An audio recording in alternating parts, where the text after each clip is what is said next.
Disconnect power from your sprayer first and turn the knob to the prime position. It'll relieve pressure, and now you can release the cap from the base and return the paint to its original container. If you're going to reuse your liners, now you'll need to rinse out that liner and clean it of all the leftover residue of the paint. Add the proper cleaning solution back to the cup. In this instance we're using latex, so it's just simple water. Reattach the cup to the sprayer.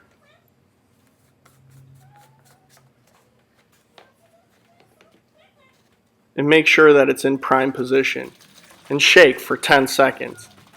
Once complete with this, reattach the sprayer to its power source and make sure that your variable speed is put now to 10.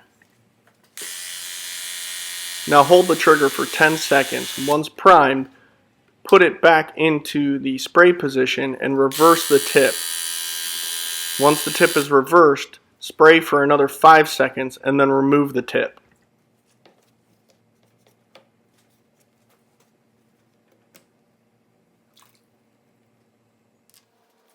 Repeat this process until you get clean solution spraying out of the sprayer.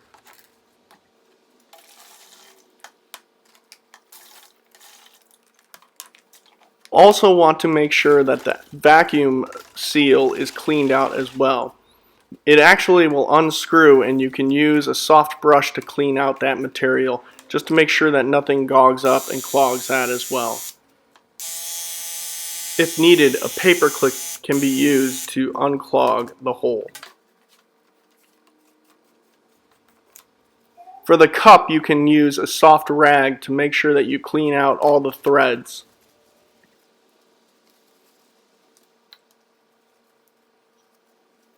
It's important to note here that you never want to submerge your sprayer or hose it down. This will actually damage the sprayer and will stop it from working properly.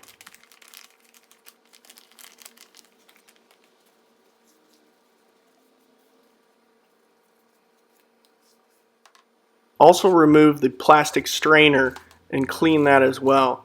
I used a soft brush to help remove any of the material from that.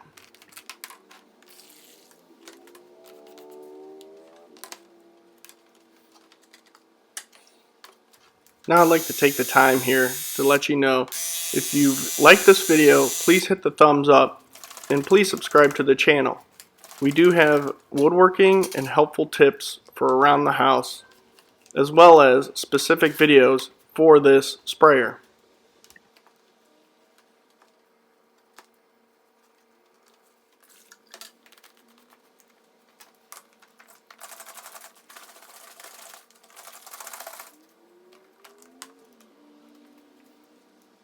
Now that your sprayer is properly cleaned, just add pump saver to it for proper storage.